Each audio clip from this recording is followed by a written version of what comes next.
لا يحلو لي دائما أن أذكر هذه الآية التي قالها معلمنا بولس الرسول عن مسيحنا القدوس، أنه فيما هو قد تألم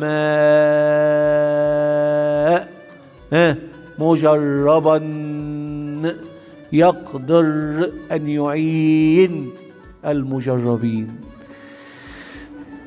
صدقوني سر التجسد الإلهي ده عايز نعمة من ربنا عشان نفهمه، وعايز يتدرس وعايز يتحفظ إن الله ظهر في الجسد عشان يريح عقولنا وبالنا.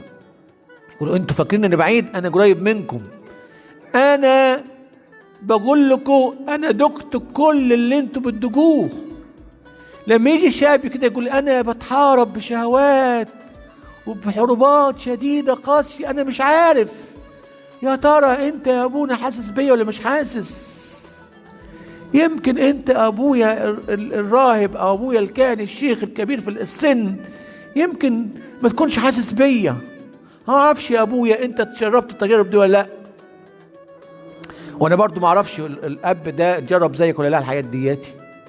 لكن الواثق فيه جدا جدا جدا ان المسيح يقول لك ايه، وانا حاسس بيك اكتر من نفسك ومن اكتر من الاب الكاهن، لان انا خدت جسد زي جسدك وشفت المحاربات دياتي واتحاربت في الجبل بحروب 3 من عدو الخير وانتصرت، فعارف يعني ايه حرب. ما تخافش انا معاك، ساحفظك ساحة التجربة.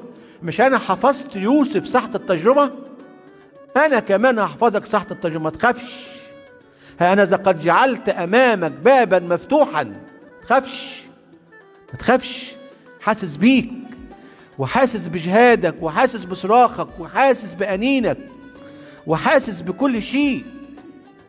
ايه الجمال ده، ايه الجمال الالهي ده، ايه الحب ده، ايه القرب ده.